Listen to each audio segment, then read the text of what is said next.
Hello friend, आज हम लोग पिछली क्लास में जो वीडियो को हमने देखा था, नदियों को समझने की कोशिश किए थे, उसको आगे हम लोग बढ़ा रहे हैं।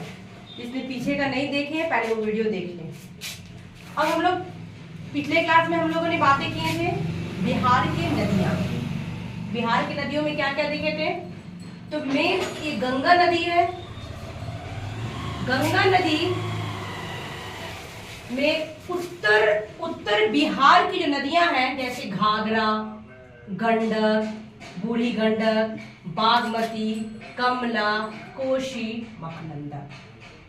दक्षिण बिहार की जो नदियां हैं, कर्मनासा, सोन, पुनपुन, फल्गु, क्यूल, अजय, गंगा। ये सब गंगा में क्या हो रही है?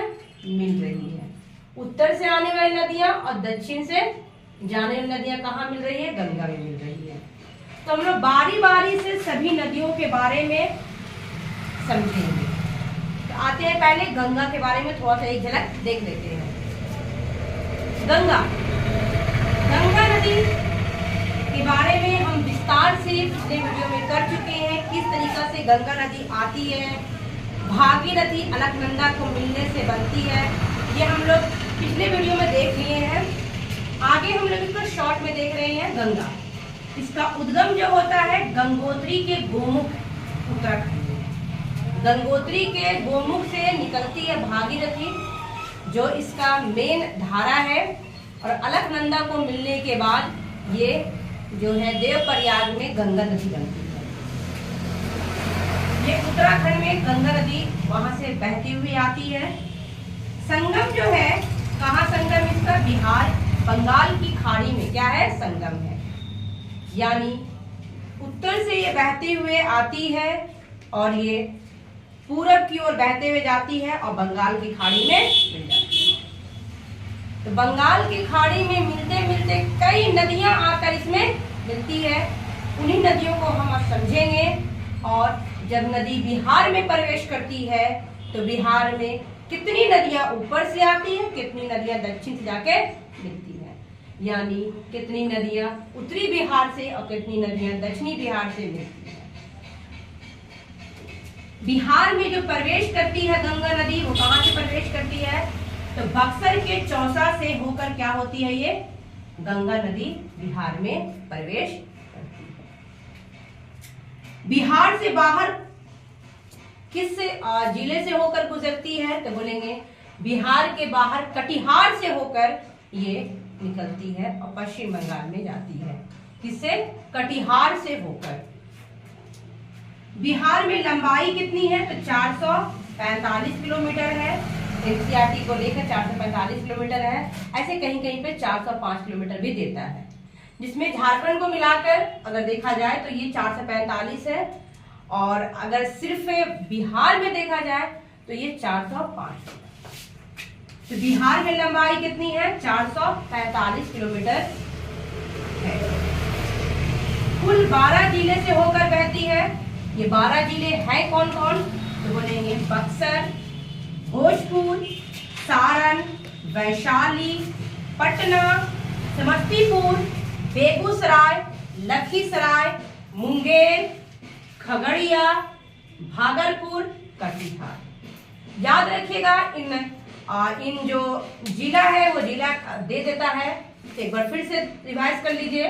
बक्सर, भोजपुर, सारण, वैशाली, पटना, समस्तीपुर, बेगूसराय, लखीसराय, मुंगेर, खगड़िया, भागलपुर और कटिहार। ये 12 जिले से बिहार में गंगा नदी है। अब हम बारी बारी जो ये उत्तरी बिहार की जो नदियां हैं उनको समझते हैं। एक बात याद रखिएगा, ये सब नदियां जो है वो बाढ़ के लिए बहुत ही उपयोगी है। कोसी नदी जो बिहार का स्रोत है, उसके बारे में लोग आगे जाकर फिलहाल हम आते हैं घाघरा नदी पर। ये नदी बारहमासी नदी है, हिमालय से आने वाली नदियां है, इसमें सब दिन पानी रहता है। घाघरा, हम आते हैं घाघरा के बारे में। तो घाघरा को यूपी में सरयू कहते हैं। सरयू जहाँ पे आएगा वो घाघरा के बारे में ही बातें।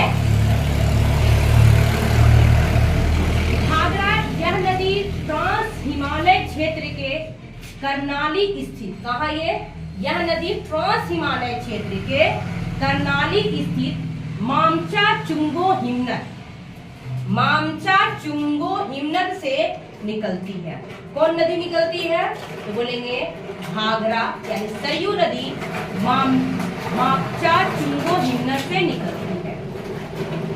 यह दक्षिण पूर्व दिशा में बहकर हिमालय को पार करती है और यह पर्वतीय क्षेत्र में कर्नाली एवं मैदानी, पर्वतीय क्षेत्र में क्या बोलते हैं? कर्नाली बोलते हैं, यानी पर्वतीय क्षेत्र में कर्नाली बोलते हैं और मैदानी में क्षेत्र में क्या बोलते हैं? घाघरा कहते हैं। यानी मैदानी क्षेत्र में से घाघरा नदी के नाम से जाना जाता है और पर्वतीय क्षेत्र में से कर्नाली कहते हैं।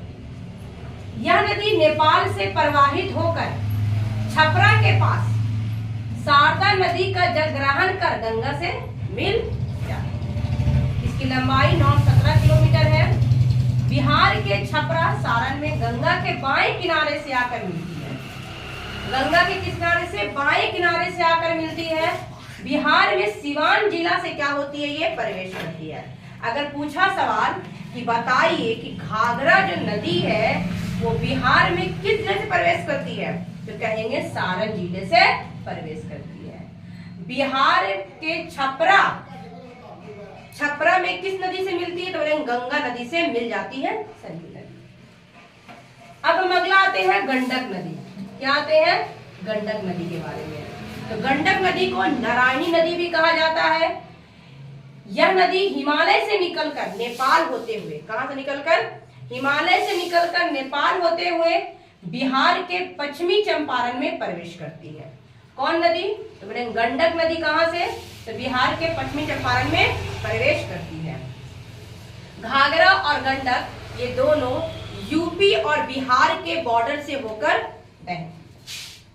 अगर देखा जाए गंडक की लंबाई तो 640 किलोमीटर है। संगम कहाँ है? तो बोलेंगे सोनपुर, पटना के पास सोनपुर में पलेजा घाट के पास गंगा नदी से मिल जाती है। कौन नदी? गंडक नदी। और ये बात याद रखिएगा, गंडक और गंगा के संगम पर बहुत ही बड़ा मेला लगता है, सोनपुर मेला लगता है। यह पश्चिमी चंपारण जिले में स्थित त्रिवेणी नहर से क्या करती है? यानी गंडक नदी जो है वो त्रिवेणी नहर से अपना जल को ग्रहण करती है। गंडक नदी पर नहरों के नाम, जैसे नहर कौन कौन से नहर है? तो त्रिवेणी नहर है, सारण नहर है, तिरहुत नहर है, तेउर नहर है। ये सब क्या है? गंडक नदी पर ही नहर है। ठीक है।